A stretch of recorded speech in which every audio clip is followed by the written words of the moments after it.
kaibigan, ito ang mutya. Mutya ito ng duwende.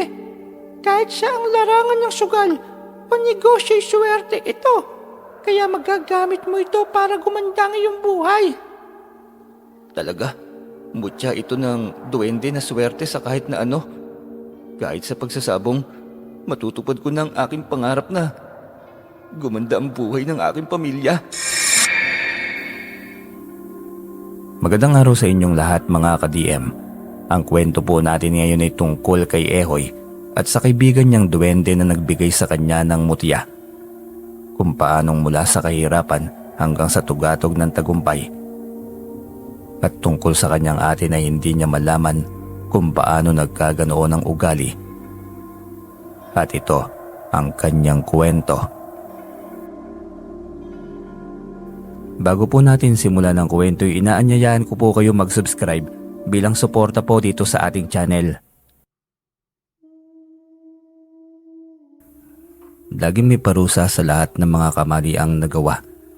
May gantihan sa bawat away na nabuo sa dalawang pagitan.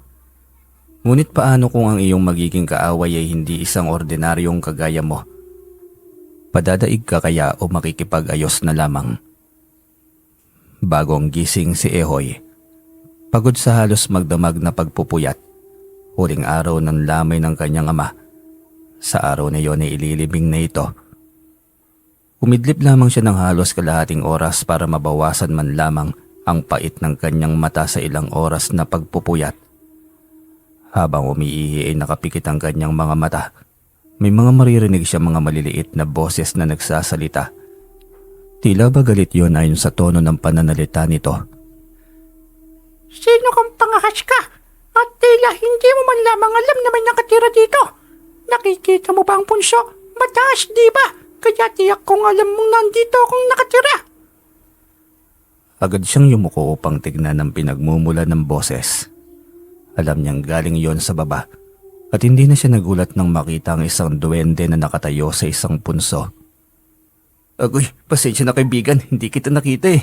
Inaantok pa kasi ako, hindi ko nakitang punso pala itong naihian ko. Paumanhin na lang, alam mong may pinaglalamayan dyan, tiyak na pagod ako. Wala akong pakialam kung inaantok ka pa. Ang punto ko'y dapat nakatingin ka sa paligid mo. Lalo na kapag iihi ka. Alam mong hindi lang kayo ang nakatira sa mundong ito, hindi ba?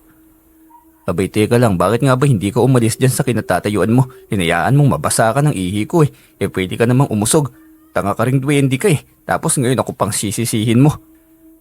Ako pa talagang gagawa niyan para sa'yo. Gusto mo bang bigyan kita ng maraming piksa? Kayang-kaya kong gawin yun ngayon din. Talagang tinakot mo pa ako ngayon. Subukan mo lang no. Tignan natin kung saan ka rin pupulutin na duwende ka. Akala mo naman sobrang taas na ng kapangyarihan mo. Kasing liit lang din naman yan ng sayo. Akala mo'y nagbibiro ako? Hinahamak mo pa talaga ako? Magkakaroon ka talaga ng maraming piksa. Yun ang kaparusahan ko sa'yo. Bigla na lamang siyang nakaramdam ng init sa buo niyang katawan. Nang tignan niya ang kanyang mga balikat ay marami na nga itong pigsa sa buong katawan. Hayop ka, gusto mo talaga magkasubukan ano? Pwes, ipapaalam ko rin sa'yo kung ano ang kaya kong gawin sa'yo. Umusal siya ng orasyon at pag ako ay napahiyaw ito, naiinitan ito sa buong katawan. Nagmamakaawa itong wag paslangin. Nang hindi nito matiis ang init ng katawan nito.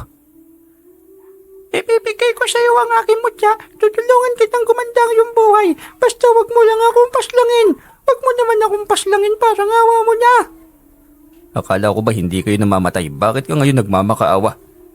Maaari kaming mabuhay sa ibang pagkakataon. Ngunit ilang siglo na naman ang lilipas.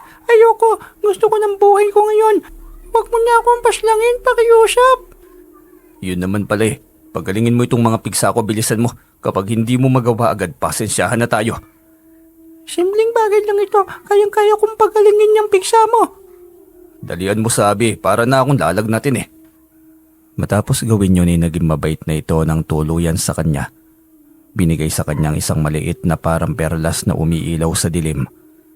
Yun ang sinasabi nitong mutya ng duwende na magbibigay na suwerte sa kanya. Anong pwedeng gawin ko dito? Parang mahal yatang may benta to ah. Kay gandang uri ng bato, parang may buhay. Magagamit mo yan.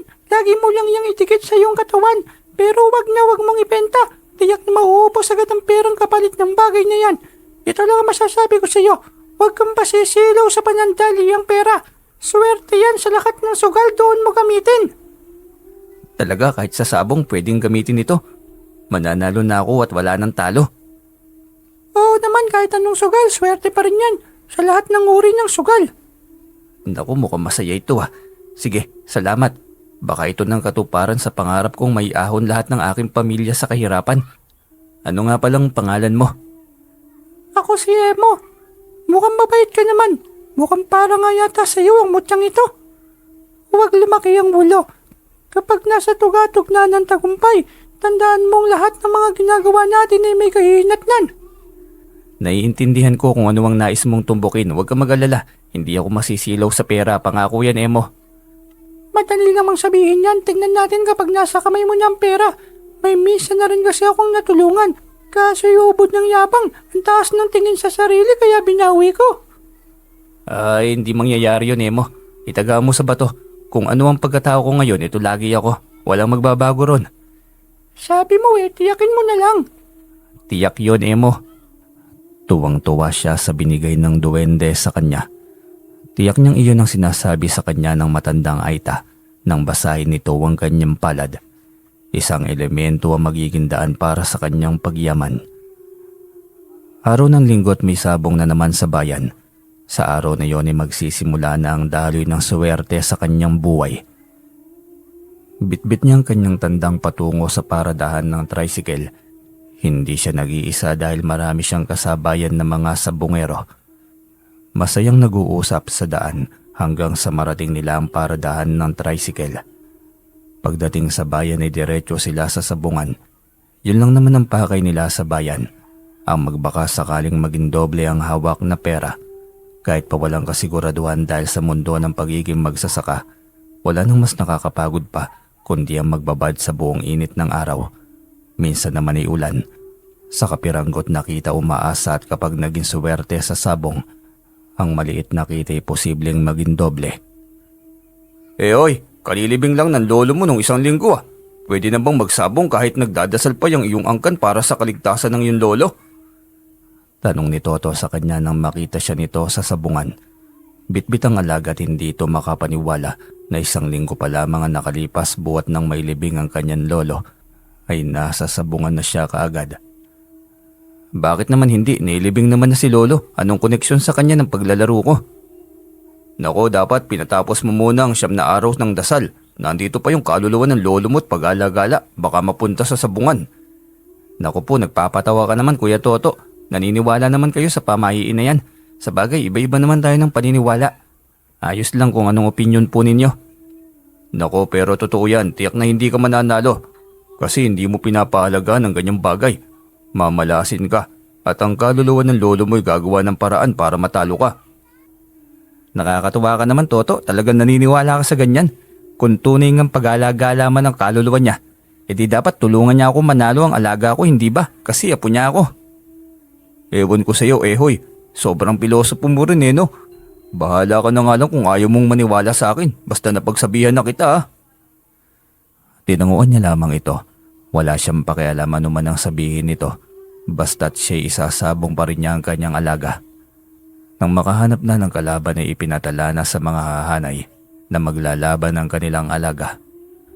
Muli ay isang kakilala na naman niyang matandang sabongero ang lumapit sa kanya. Katulad kanina ay ganoon din ang naging puna nito.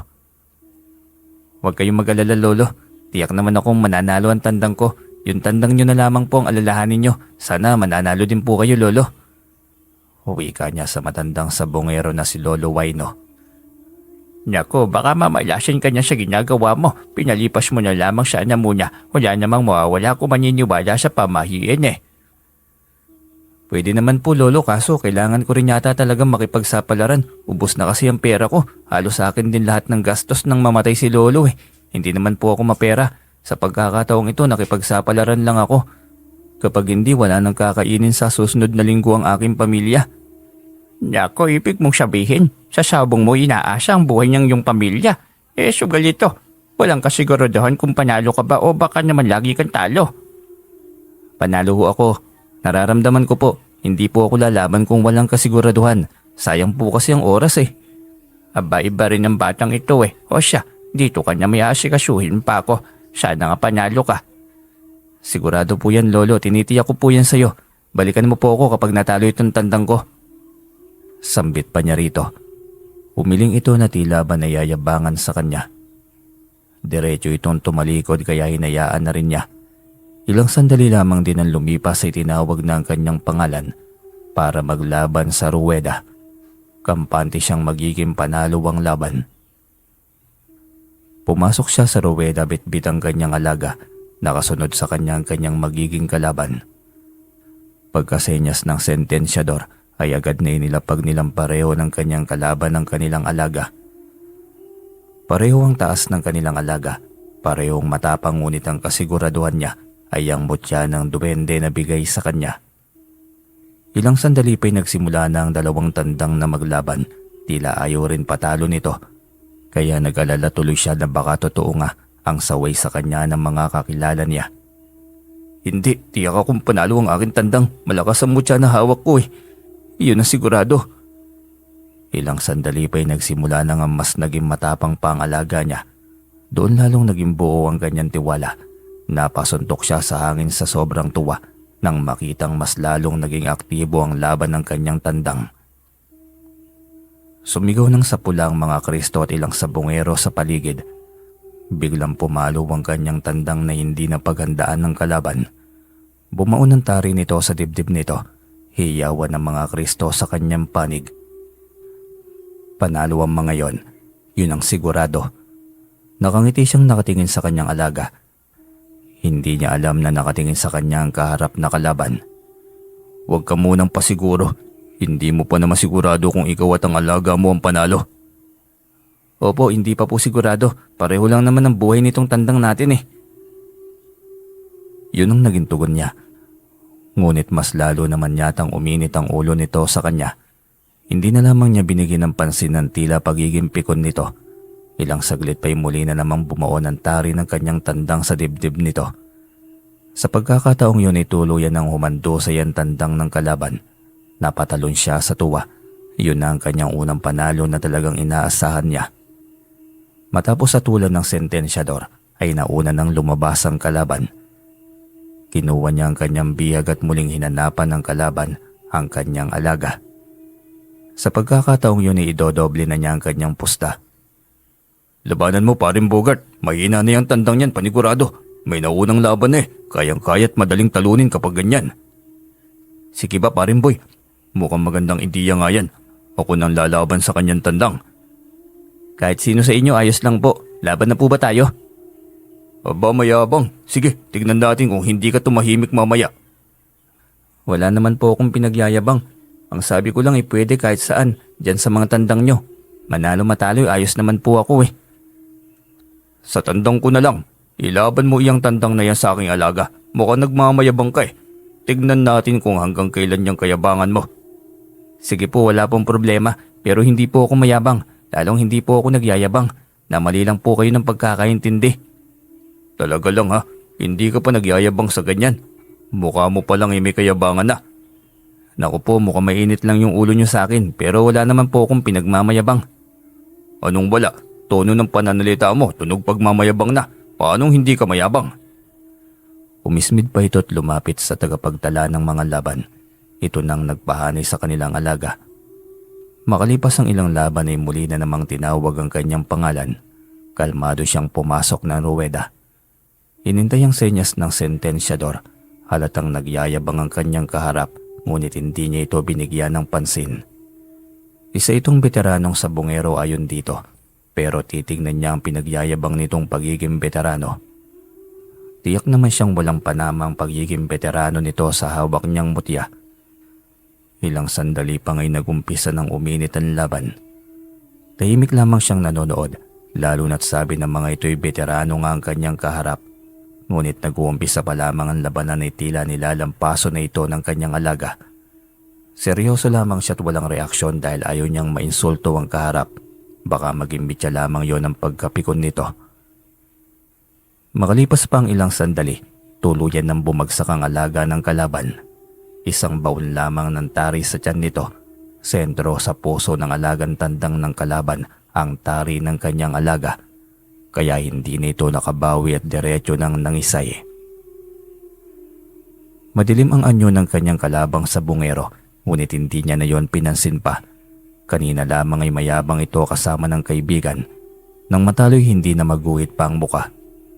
May kalakihan na rin ang kanyang panalo, kaya sa pagkakataong yun ay nagdesisyon na siyang umuwi na. Pagbaba ng tricycle ay sinalubong na agad siya ng kanyang ama. Malawak ang ngiti nito nang makitang may bitbit siyang 2 bihag. Sabi ni, sinundo talaga kita anak kasi alam kong panalo ko eh. Kita mo na, 2 bihag, abay malaking pulutan ah. Tatay Ed talaga, lasing ka na naman. Buti nakarating ka pa dito sa paradahan ng tricycle, hindi ka naligaw. Natulog ka na lang sana sa bahay, matatagalan pa tuloy na makarating ako nito ng bahay eh. Naku, hindi naman ako lasing anak, nakainom lang. Kaya kong maglakad, akin na yung bihag mo, ako na magdadala. Tatay talaga, tigilan mo na nga yung bisyo na yan, magkakasakit ka dyan eh. Ako nang magdadala, mamaya kung saan mo na lang to iwanan eh.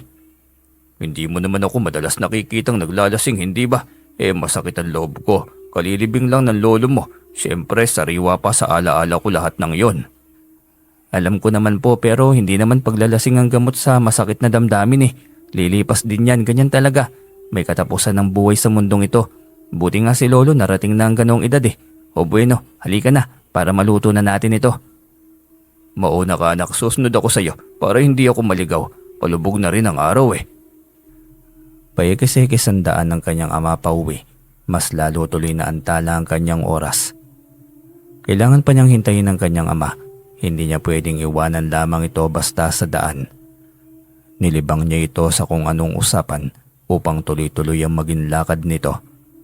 Pagdating sa bahay ay naabutan niya ang kanyang asawa na gumagawa ng apoy. Tama-tama, yung ginagawa mong apoy, Kara. Baka pwedeng magpakulo ka muna ng tubig para ipanlinis dito sa aking bihag. May iluluto ka na ba?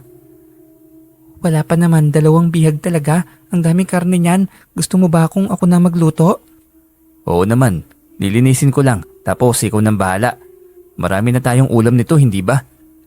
Oo, buti sinuwerte ka. 2 panalo talaga. Malaki ba ang pusta mo? Medyo lang kasi alam kong swerte ako. At magpapatuloy pa ito, Kara. Maraming pangarap natin ang matutupad, asahan mo yan. Kung ano lang ang kayang marating ng buhay natin, huwag na nating ipilit pa ang mga hindi kaya nating marating. Magtiwala ka mahal, matutupad natin ang ating pangarap. Hindi magtatagal magiging maayos at maunlad na rin ang ating buhay. Hindi na tayo magkakasya sa kapiranggot na tinapay dahil maraming tinapay nang may stock natin sa ating mesa. Ikaw talaga, Ehoy, ang tayog talaga ng pangarap mo. Huwag na tayong mangarap ng sobra kung ano lang ang meron. Siyempre, mangarap na lang din, lakihan na natin at maging positibo tayo. Tiyak na mangyayari yan kasi sinasamahan naman natin ang kilos eh. Sa bagay naman ang mahalaga ay may pagkilos. Gusto niyang maging positibo sa lahat ng bagay sa harap ng kanyang asawa at sa tulong din ng kanyang asawa. Makalipas ang kalahating taon, ay nakabili na siya ng materyales para makapagpagawa ng bahay. Marami ang humanga, ngunit marami din ang tumaas ang kilay. Una na roon ang kanyang ate Nemia na siyang mapera sa kanilang lahat na magkakapatid dahil nakapag-asawa ng asyendero. Nang makita nitong pormado na ang malaking bahay na ipinapatayo niya ay mas lalong tumaas ang kilay nito. Ate Nemia, napadalaw po kayo. Ano pong meron? Halika po, tuloy po kayo. Pasensya na sa munting kubo ko, hindi pa kasi tapos ang pinapagawa kong bahay eh. Yabang nga, pero hindi na ako tutuloy pa. Dito lang ako. Wala lang naman kung ba't ako nandito. Balita ko kasi umaasenso ka na raw. Aba, ang bilis naman. Anong salamang kang gamit mo? Tulak di ba to ba? Ano bang tulak di ba to, Ate Nemia? Wala po akong ideya sa ganyan. Hindi ko po alam ang ganyang bagay. Sus, kunwari pang walang ideya. Ang bagay niyan lang naman ang mabilis na nagpapaunlad sa mga katulad mo na walang ibang diskarte sa buhay. Akala ko pumunta ka rito dahil natuwa ka sa kaunting pag-angat ko. Yun pala, pumunta ka lamang dito para laitin ako. Nakakatuwa lang. Gustong-gusto mo akong masapawan. Gusto mong sabihin ng mga tao na mas mayaman ka sa akin kaya nagpapatayo ka ng mas malaking bahay? Naku po, hindi ganyan ang nasa isip ko, Ate Nemia. Hindi mo man lamang ba naisip malaking pamilya tayo? Kapag nagkataon na may okasyon sa pamilya, edi wala nang siksikan. Yabang din. Gusto mong maging charity ng pamilya natin. Kaya mo silang buhayin lahat. Gusto mong ipakita na ikaw ang mabuti at mabait. Ako hindi, ganon. Ate, anong pag-iisip ba naman yan? Hindi pumasok sa isipan ko yan. Ang buhay natin ay hindi kompetisyon. Dapat nga nagtutulungan tayo, di ba? Pero nga naman, kailan ka ba tumulong sa ating pamilya? Noong mamatay ang lolo, kahit singkunduling wala kang ambag eh. Takot kang mabawasan ng pera mo, hindi ba? Yan, lumabas din. Di ba binibilang mo mga tulong mo sa pamilya? Ikaw lagi ang bida. Kaya nga ikaw ang paborito ng pamilya kasi ikaw ang mapagbigay, ikaw ang mabait, ikaw lahat yon. Talaga namang maldita at salbahe ka noon pa eh. Naging tahimik ako, Ate Nemya. Hanggat maaari gusto kong irespeto ka, pero ikaw na mismo sa iyong sarili. Ayaw mong respetuhin ka. Ilang beses na ako nagpakumbaba. Ikaw na nga itong may kasalanan, ikaw pang malakas manumbat. Mahiya ka naman, Ate Nemya. Kung ako sa iyo, umuwi ka na lang. Hindi ka ayusan ang punta mo dito kundi gulo. Kung alam ko lamang na gulo pala ang hanap mo, mabuti pa yatang hindi na lamang ako humarap sa iyo eh. Hindi na niya hinintay pa na magsalita ito. Iniwanan niya ito nang walang paalam. Pumasok sa bahay at sinarado ang pintuan. Ilang sandali pa'y narinig na niya ang pag-usad ng owner-type jeep nito. Saka lamang siya humakbang papunta ng sala, ngunit nakabang na sa kanya ang asawa noon. Walang kurap na nakatingin sa kanya. Bakit nakipagsagutan ka naman sa iyong Ate Nemya? Alam mo namang wala kang panama doon. Tumahimik ka na lang sana.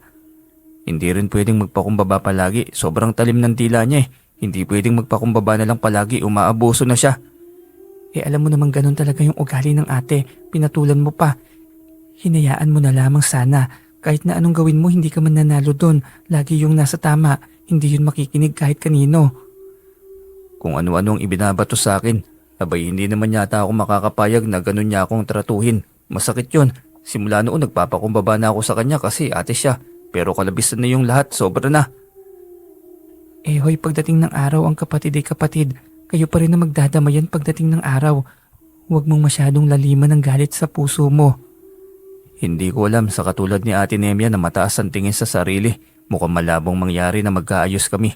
Sobrang sama ng ugali ng babaeng yon, nakakasuka. Ikaw ang mas nakababata, kaya ikaw dapat ang magpakumbaba. Respetuhin mo ang iyong ate dahil iyon naman ang tama, hindi ba? Lagi. Agoy, hindi na tama yun. Kalabisan na yun, Kara. Hindi porket ate siya ay senti mo na lamang ang tingin niya sa akin. At siya ginto, sinuswerte naman yata siya. Sa pag-angat niya tila naman mas lumaki ang naging harang sa pagitan nila ng kanyang ate. Hindi na siya aasang magkabati pa sila. Kung matigas ang puso nito, unti-unti na rin sumasarado ang kanyang damdamin dito. Isang umaga habang pinapaliguan niya ang kanyang mga alagang tandang, nagulat siya nang bigla na lamang sumulpot si Emo sa kanyang harapan.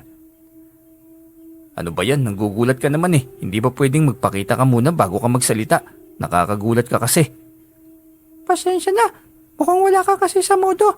May problema ka ata. Malaki ba? Hulaan ko. Ang ate mo na naman, no? Ay, hayaan mo na. Lilipas din ito. Napapaisip lang ako kung bakit kami humantong sa ganito eh. Nakakahiya sa mga tao. Kung sino pang magkapatid siya bang nag-aaway. Mabigat yan sa dibdib. May kaaway ka, tapos sariling kapatid mo lang. Ay naku, dapat talaga maayos yan. Kung hindi, ay kayo lamang din naman ang magtitiis. Paano mo nga pala nalaman ang tungkol sa amin ng ate? Nakita ko eh. Akala ko bantingero ka. Dapat ramdam mo palagi ang enerhiya ko. Nasa tabi mo ako lagi kahit hindi mo ako nakikita. Nararamdaman ko naman pero hindi naman kita nakikita. Paano ko naman nasabing ikaw pala yun? Sana pala nagpakita ka na lamang sa akin palagi. Kasama pala kita palagi eh. Sa bagay nga naman, sa susunod, sige. Total ikaw naman ang nakakakita lang sa akin. Pero iyang bangayan yun ng ate mo. Ayusin yung magkapatid. Hayaan mo na muna siya. Hindi ako nagtatanim ng galit. Ang gusto ko lang naman tumanggap din siya ng kanyang pagkakamali.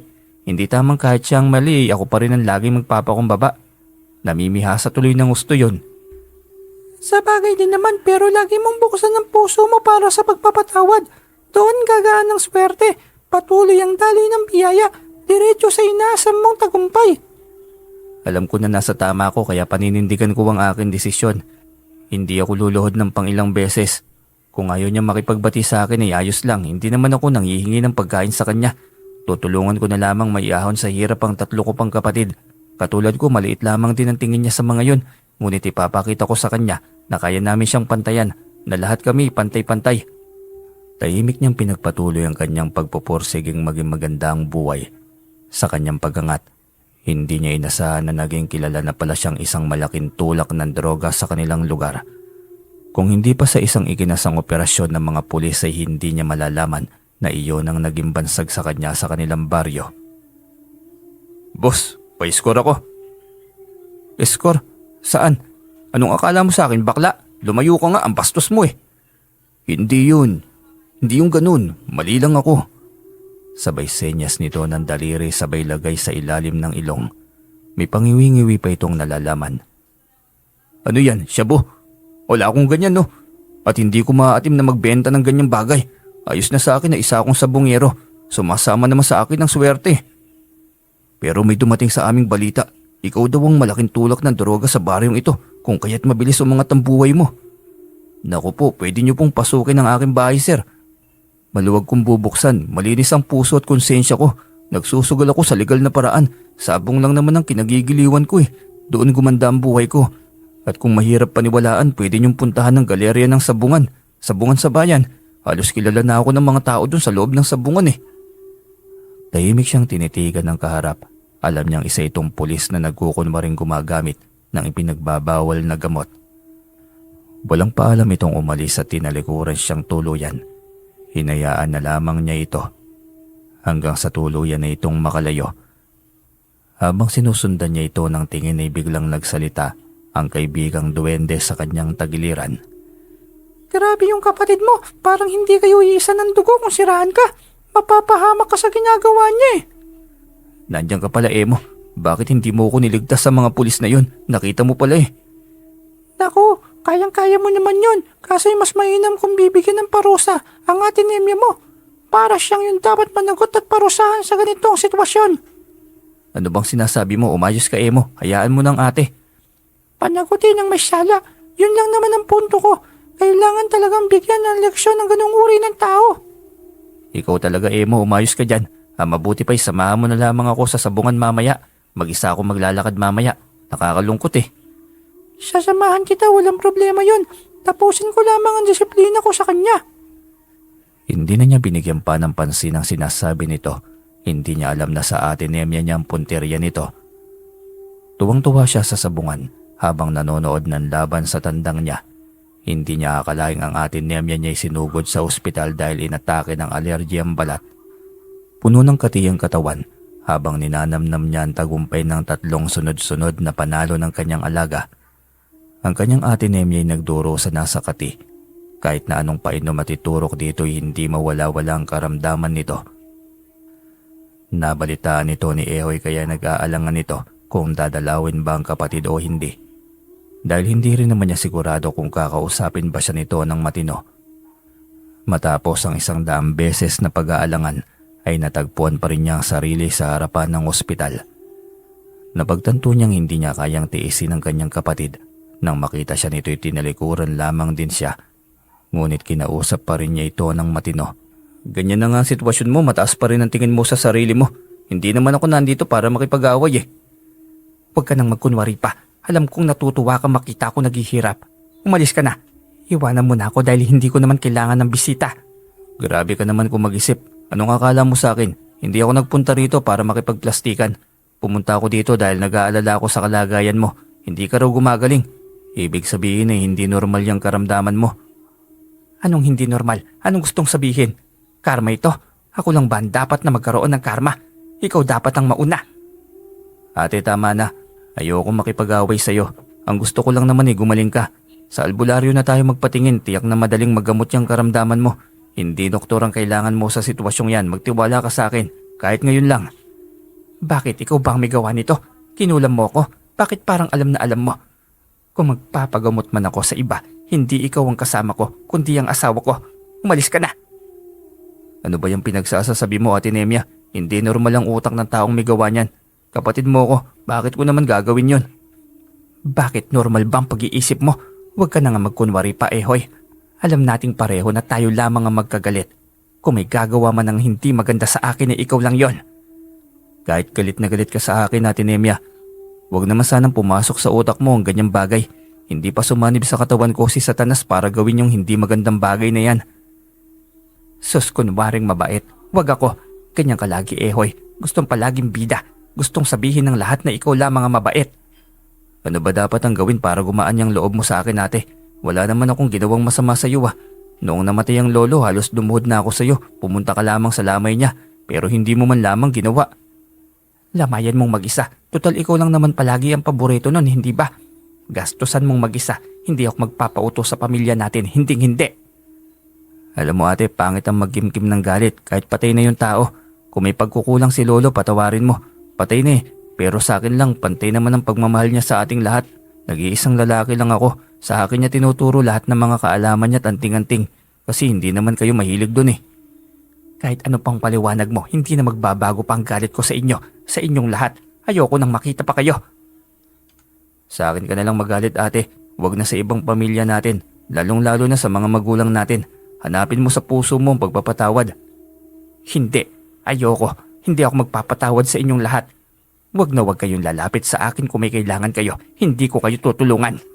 Ito ang lagi mong tandaan natin, Emya. Ang yaman na uubos. Ang pera kinikita. Pero ang pagmamahal ng pamilya, bihira yan. Silang lahat sinukuan ka na. Ako na lamang ang pilit na kinukumbinsi ka na magbalik loob. Sana naman maisip mo yon. Pinilit ba kitang lumapit sa akin? Hindi diba? Umalis ka na rito.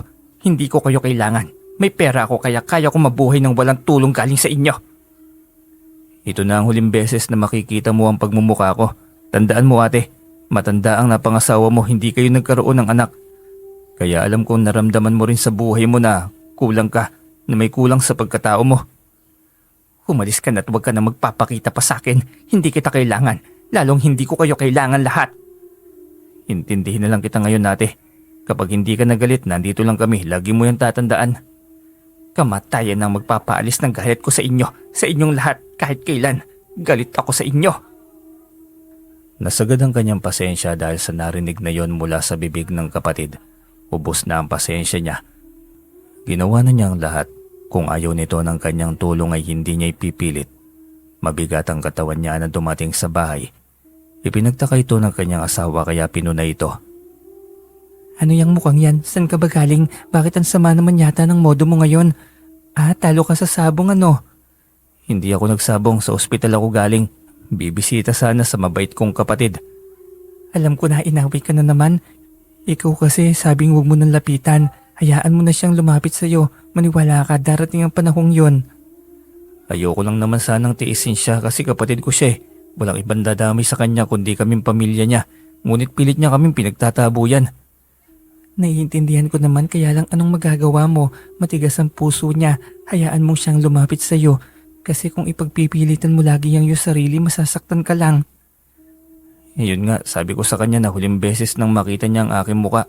Ang tigas ng puso niya. Hindi siya marunong magpatawad. Darating din ang araw na lalambot ang puso niya. Bigyan mo lang siya ng pagkakataon na makapag-isip. Ewan ko lang, Kara. Mukhang gano'n na yata ang ugali ng ate. Wala na akong magagawa pa. Wala namang imposible, malay mo isang araw. Nagising siyang ubod na pala ng bait. Hindi tayo sigurado. Sana lang, Kara. Patuloy lamang siya sa kanyang pangarap. Pinilit na kalimutan ng kanyang ate Nemya. Nariyan lagi sa tabi niya ang kaibigang duwende na lagi nakagabay sa lahat ng mga magandang pangarap niya sa buhay. Makalipas ang ilang taon, nakabili na siya ng magarang kotse.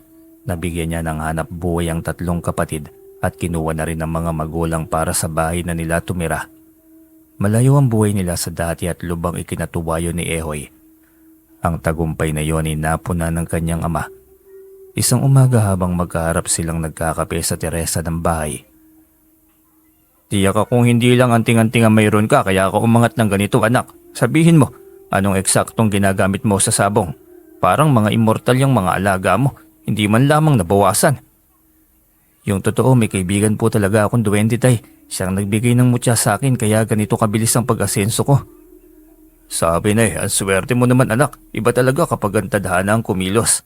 Yung taong hindi mo inaasahan na umangat ng ganon kataas, magugulat ka na lamang na nasa tugatog na ng tagumpay. Wala namang pinag-iba ang buhay bilang mahirap at bilang mayaman tay. Kung anong biyaya ang ibinibigay, tinatanggap ko.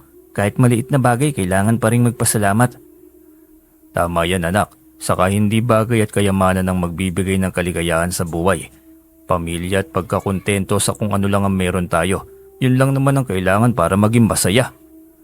Tama po tay, masaya akong binigyan ako ng pagkakataon na yumaman. Pero tinitiyak kong hindi ako magiging gahaman. Ang perang naipon ko hindi lang sa akin at sa asawa at anak ko. Para yun sa ating lahat. Kaya ikaw ang pinayaman dahil ikaw ang may busilak na kalooban anak.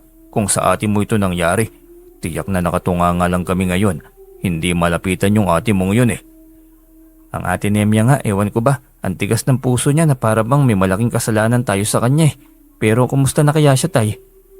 Wala akong alam anak, hindi ko alam kung saan galing ang galit niya sa atin eh. Noong mga bata pa kayo. Kaya ako naman kayo pinapaloy upang malaman yung mali kayo. Wala naman sa inyong hindi nakatikim ng palo dahil sa paraan kong yun ang pagdidisiplina. Hayaan mo na tay, sabi nga diba, sa isang buwig ng niyog may isang buwang. Siguro nga tunay yun. Hintayin na lang natin ang pagbabalik loob niya. Hindi naman panghabang buhay ang pagtitigas-tigasan niya eh. Sa bagay nga naman, naniniwala rin naman akong darating ang araw na yan anak. Lalapit din siya sa atin para makipagbati. At hihintayin ko ang pagkakataong yon. Pinag-uusapan pa lamang nila yon nang biglang tumigil ang owner type jeep ng asawa ng kanyang ate Nemya sa mismong harapan ng gate nila. Biglang napatayo si Tatay Ed na makita ang panganay na anak. Tuwang-tuwa at bakas yon sa mukha nito. Kita mo na anak, pinag-uusapan pa lang natin nangyari na. Nandito ang ate Nemya mo, mukhang makikipag-ayos na yata ito sa atin. Teka lang po tay, bakit parang butot balat na yang si ate Nemya? Halika po, salubungan natin. Mukhang may sakit ang ate eh. Oo nga no, halika anak, salubungin natin. Iniwan nila ang kanilang kape at nagmadaling nilapitan si Nemya na noon ay inaalalayan ng asawa na makababa ng sasakyan. Sobrang payat na nga nito, sobrang putla at nangihina na rin. Diyos ko, Nemya anak, anong nangyari sa'yo? Bakit parang butot balat ka na? Ano bang dinaramdam mo anak? Ate Nemya, anong sakit ba ang dumapo sa'yo? Bakit sobrang payat mo na? Dadalhin ka namin sa ospital, gusto mo ba? Tatay Ed, hoy, may kanser ako sa dibdib. Kailangan ko ng malaking pera para makapagpa-opera. Magkano ang kailangan mo anak? May ipon akong pera, ibibigay ko yun sa'yo. Wag mo nang galawin ang pera mo tay. Huwag kayong mag-alala, ako ang bahalang sasagot sa lahat ng mga gastusin sa ospital. Gumaling ka lang ate Nemya. Hindi ka na ba galit sa akin? Bakit ko naman gagawin yun? Hinintay lang naman kitang magbalik loob eh. Sabi ko naman sa'yo kahit anong mangyari kapatid pa rin kita. Pamilya ka namin kaya hindi ka namin kayang tiisin.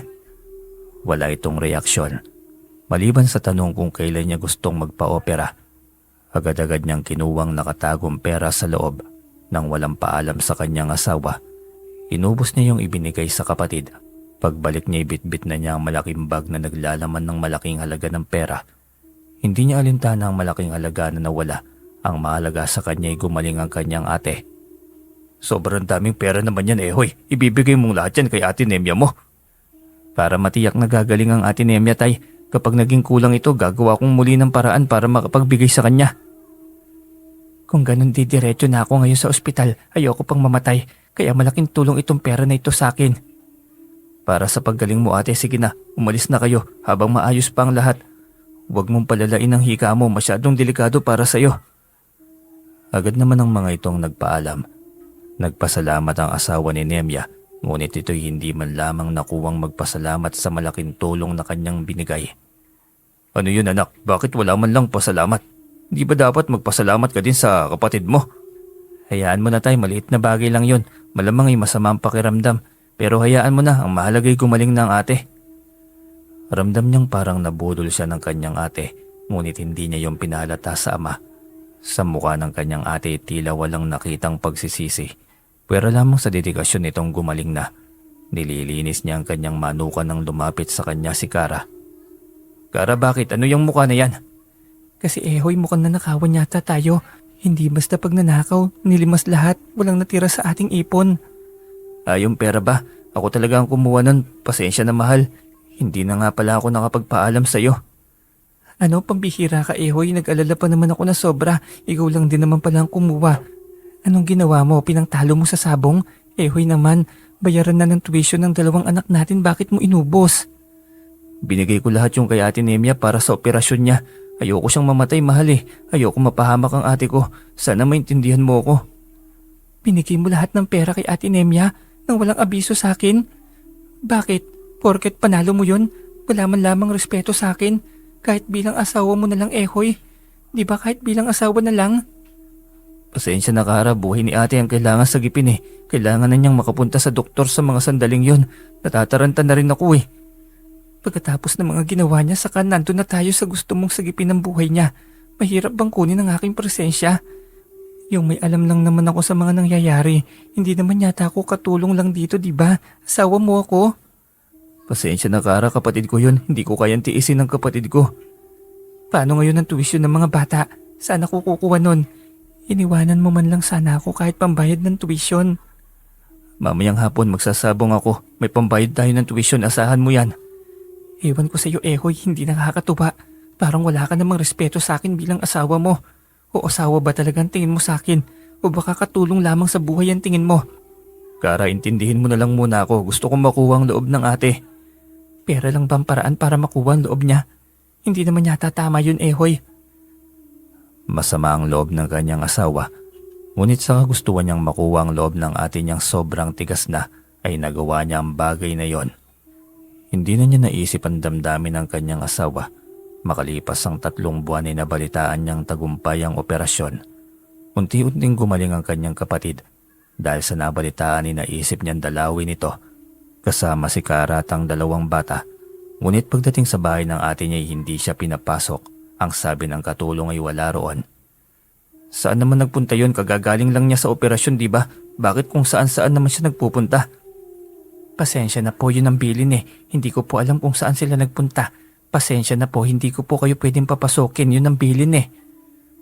Babalik na lang kami sa susunod. Paalam ni Ehoy. Sa loob ng sasakyan ay napakomento si Kara. Kagagaling lang niya sa operasyon, imposible naman yata nga alis siya ng bahay, di ba?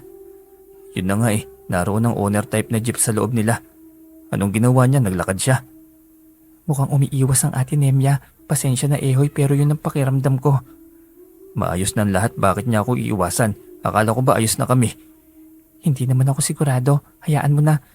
Dalawin na lang natin siya ulit sa ibang araw. Ang buong akala niya maayos na ang lahat sa kanila kasi tumanggap na ito ng tulong sa kanya. 1 linggo ang lumipas ay wala pa rin. Hindi pa rin sila makapasok ng bahay dahil walang tao. Laging katulong lamang ang naroon.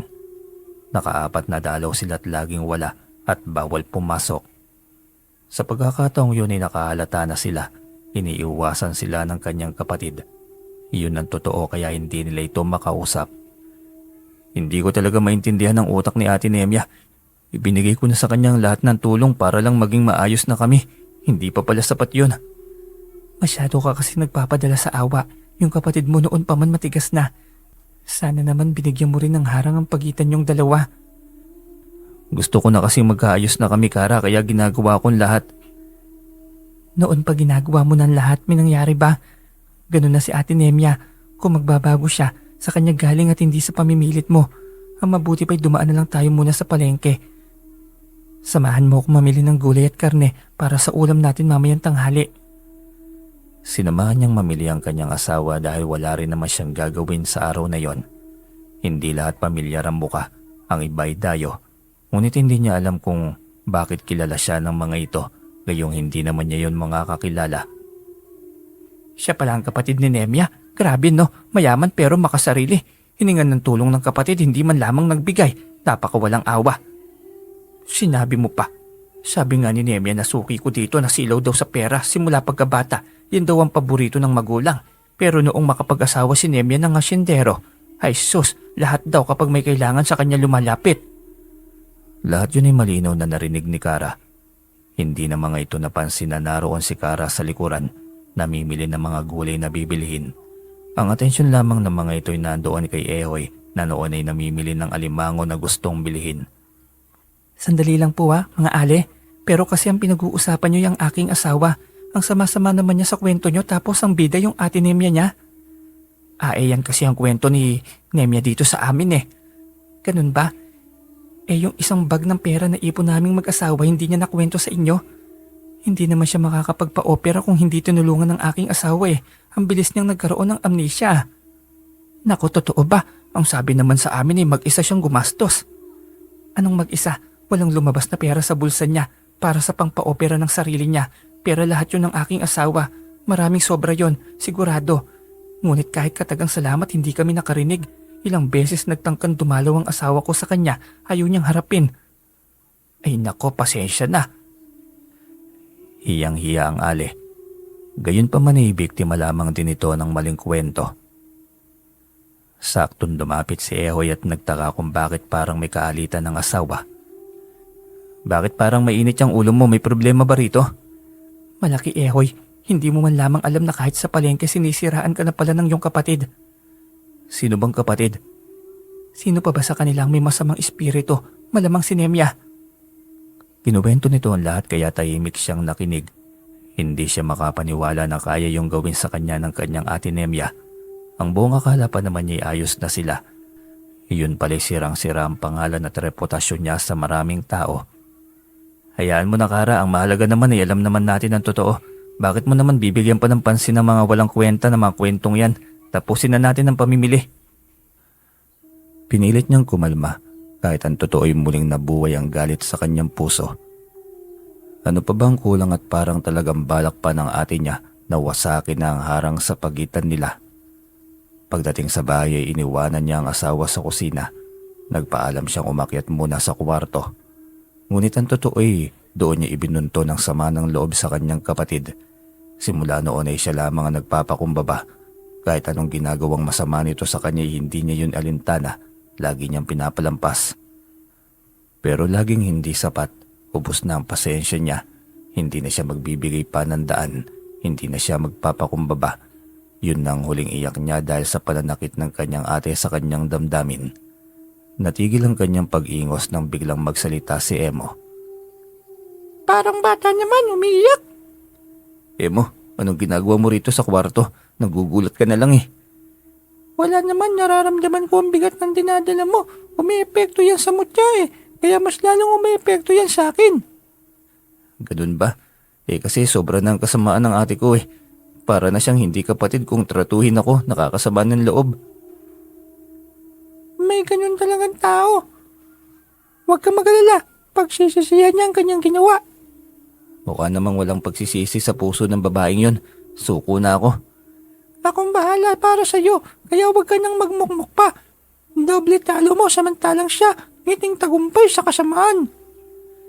Hindi na niya inisip pa kung ano ang ibig ipahiwatig ng kaibigang duwende. Pero tama ito, darating ang araw na magsisisi ito ng sobra. Ngunit sa pagkakataong yun ay wala siyang awang maibibigay rito. Ubos na ang lahat.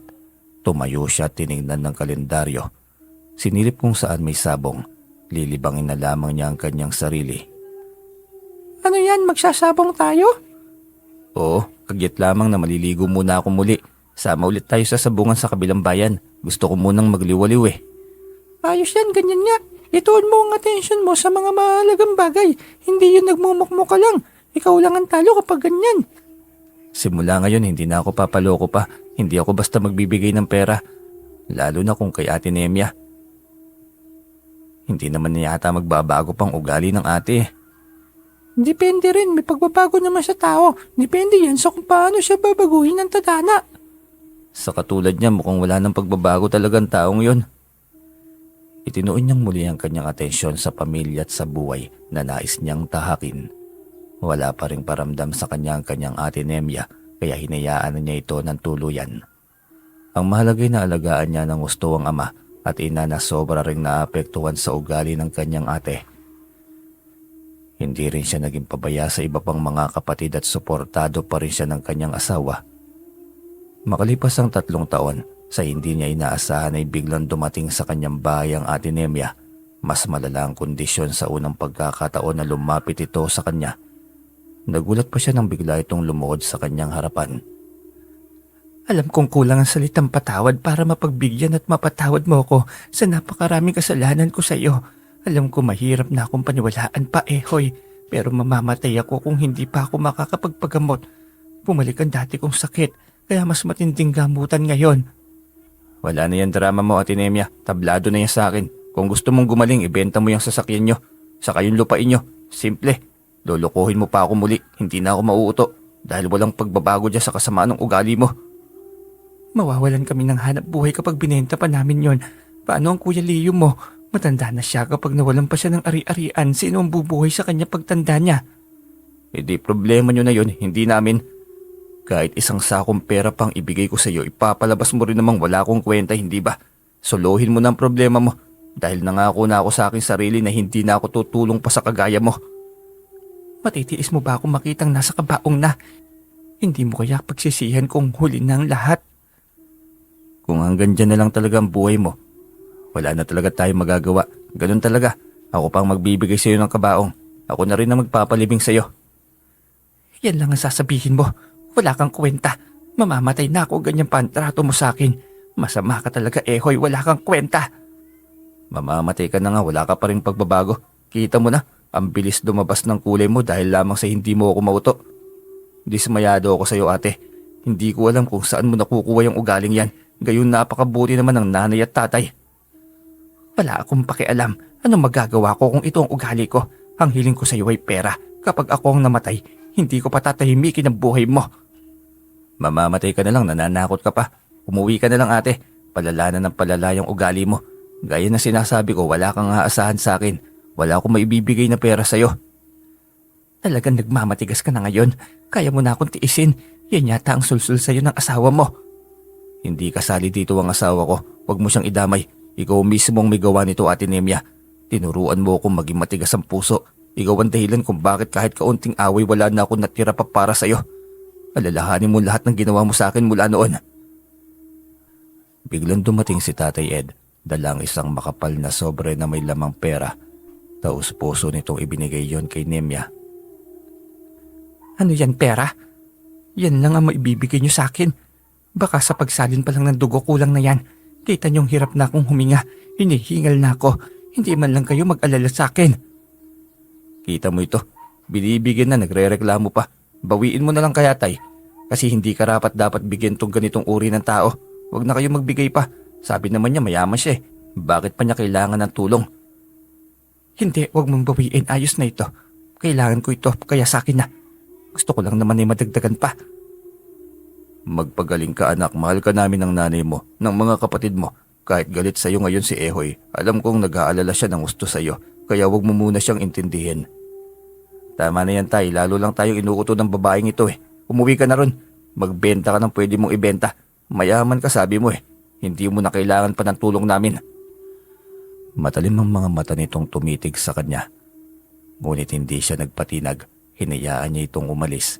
Inalalayan ng mabait ngunit matanda nitong asawa. Kagaya ng dati, kahit pasalamat ay hindi nito magawa. Kaya sanay na sanay siya at alam niyang ang ugali ng kanyang Ate Nemya.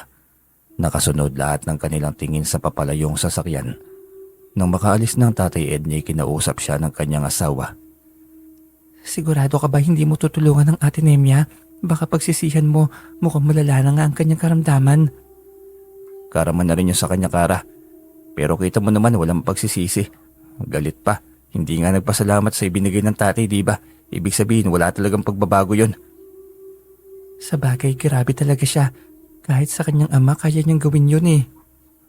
Ganun na talaga ang ugali niya. Kamatayan na yata magpapabago dun eh. Grabe ka ding magsalita. Huwag naman ganyan. Kapatid mo pa rin si Ate Nemya. Naniniwala ko may pagbabago pa sa kanya. Nakakawala ng awa kasi ang ganoong ugali, Kara. Mahabang panahon din ang pagtitiis ko sa kanya. Hindi yata niya ako masisi kung talagang mawawalan ako ng pakialam sa kanya. Sobra na siya eh. Mukhang nawala na ng tuluyan ang iyong puso sa iyong kapatid. Sana may balik pang damdamin yung dalawa na parehong nalayo sa isa't isa. Hindi ako sigurado kung may babalik pa, Kara. Huwag ka na lang sigurong umasa. Sakal na ako eh. Wala nang natira sa akin. Kahit gaano kabuti ang puso, kapag napuno at sapaw na ang hinanakit ay nagbabago rin. At hindi siya masisisi ng kanyang kapatid kung humantong man sa ganong katigas na damdamin. Tahimik siyang nagmukmok sa isang gabi nang biglang magsalita na naman si Emo sa kanyang tagiliran. Nagmumukmok ka na naman? Dapat masaya ka, di ba? Pinarusahan ngayon ng Ate Nemya mo. Bakit parang malungkot ka na naman? Ibig sabihin, mahal mo pa rin ang ate mo. Ang sama naman yata ng ugali ko kung matutuwa ako, diba? Paano kung mamatay na nga ang aking kapatid? Kailangan ko pa bang magmatigas? Sa nakikita ko sa kanya kanina, mukhang tama nga sinabi niya. Hindi na nga yata siya magtatagal. Depende sa'yo. Ikaw lang ang nakakaalam sa sarili mo. Kung magbalik loob ka sa kanya, ay normal naman kasi kapatid mo yun. Baka kasi maloko na naman ako. Baka drama na naman ang lahat. Mapaniwala na naman ako. Ikaw pa rin ang may alam. Depende pa rin yan sa'yo. Naguguluhan din siya kung ano ba ang dapat niyang gawin. Gusto niyang maging matigas na ng tuluyan ng kanyang puso para sa kapatid. Ngunit habang iniisip ang anyo nitong tila mamamatay na, ay tila hirap din siyang magtiis. Parang gusto na niyang liparin ang ospital upang tignan ang kalagayan ng kanyang ate. Hindi rin siya mapalagay at inuusig ng kanyang konsensya. Maliyatang nakipagsagutan siya sa kanyang ate na halos mag-agaw buhay na. Isang desisyon ang nabuo sa kanyang isip. Yun ay ang puntahan ng kanyang ate. Pupuntahan ko siya ngayon sa ospital. Gusto ko siyang makausap. Mukhang iba na yung pakiramdam ko eh. Depende sa'yo. Lagi lang naman ako nakasunod sa'yo eh. Amo kita. Lahat ng mga desisyon mo ay manggagaling sa'yo. Kung ganun, kailangan ko nang makapagayos. Pupuntahan ko ang ate Nemya sa ospital. Agad siyang nagbihis upang puntahan ng kanyang ate Nemya. Nagtaka si Kara nang pumasok ito at nakita siyang naghahalongkat ng gamit. Anong hinahanap mo dyan? Damit pang lakad? Aalis ka ba? Kara, susundan ko si ate Nemya sa ospital. Ayos lang ba? Gusto ko siyang makita at makausap. Kinakabahan ako, Kara. Sabi nang hindi mo rin matitiis ang ate mo eh. Maligo ka na doon. Ako na maghahanap ng damit na susuotin mo. Sa ayos at sitwasyon nyo kanina mukhang kakaiba na nga. Kaya sige na, maligo ka na. Sasamahan mo ba ako? Wala akong kasamang pupunta ng ospital eh. Pwede naman. Wala naman akong gagawin ngayon. Sasama ako sa iyo. Nagmadali agad siyang naligo at nagbihis. Hindi siya mapalagay at gusto nang makaalis. Ngunit kailangan niyang hintayin si Kara. Nang makita niyang lumabas na ng kwarto si Kara ay nagmadali na rin siyang tinungo ang nakaparadang kotse. Bilisan mo na, Kara. Kailangan na nating mapuntahan si ate Nemya. Baka pinabayaan lamang yun ng mga doktor eh. Alam mo naman kapag pampubliko. Para naman tayong may hinahabol na kriminal nito. Ano ba't sobrang nagmamadali ka? Kumalma ka dahil natataranta din ako sa iyo. Hindi ko rin alam eh. Hindi ko maintindihan. Pakiramdam ko'y wala na tayong maaabutan pa sa ospital eh. Nakakatawa ka naman. Umayos ka nga. Bakit iiwas na naman ba si ate Nemya? Nasa ospital lang yon. Huwag ka na mag-alala pa. Hindi ko nga alam eh. Kinakabahan ako ng sobra. Huwag naman sana. Kung hindi ay sisisihin ko talaga ang aking sarili. Mukhang hindi na magtatagal pang ate sa pakiwari ko eh. Kumalma ka kasi. Mamaya maaksidente pa tayo sa ginagawa mo. Maaabutan natin ang ate. Pinilit niyang kumalma. Iniisip na maayos lamang ang ate sa ospital. Pagdating niya roon ay naabutan niya ang ate niya. Hingal na hingal at nasa emergency room pang nakapila. Bakit ka nandito? Anong ginagawa mo? Anong ginagawa mo dito? Hinihingal at nangihinang tanong ni Nemya sa kanya.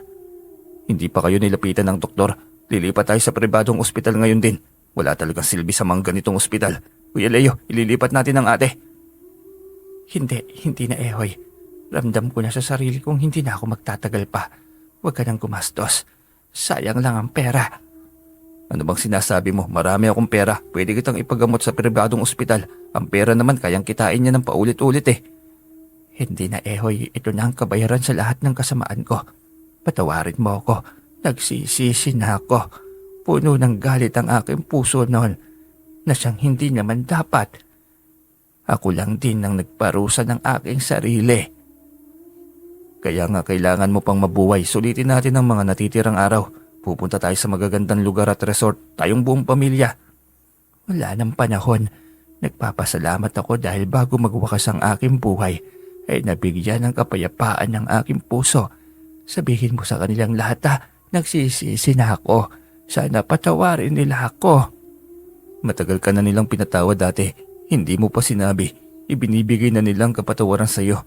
Kaya ayos na. Sige na. Ngayon, sumama ka na sa amin. Magpapagamot tayo sa maayos na paggamutan. Hindi na. Suko na ako. Sobrang sama ko.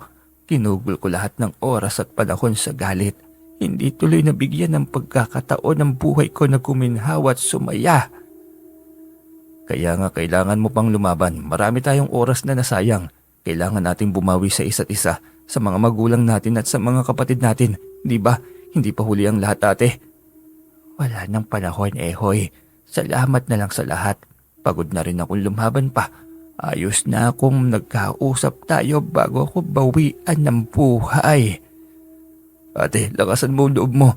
Sige na, pakiusap. Kahit sandaling pagkakataon na maging buo tayo. Na may pag-iintindihan at pagkakaisa. Bigla itong pumikit, sumigok ng napakalakas. Yun na ang huling hininga nito. Tuluyan itong namaalam. Hindi na nito kinaya pa ang matinding karamdaman na matagal nang iniinda at pabalik-balik dito. Wala rin siyang magawa kundi ang sumigaw dahil sa sobrang sakit ng kanyang dibdib. Nilapitan siya ng kanyang asawa, hinaplos ang likod upang mabawasan ang sakit na nararamdaman. Tumahimik ka, Ehoy. Maraming pasyente dito. Nabubulabog sila. Tanggapin mo na lamang ang nangyari. Lahat tayo may kanya-kanyang hangganan. Wala nang ate, iniwan na niya tayo. Hanggang dito na lang siya, Kara. Hindi man lamang kami binigyan ng pagkakataon na magkasabay ng kain. Kahit sa huling beses man lamang. Hanggang dito lang ang buhay na kayang bigay sa kanya. Kailangan nating tanggapin yon.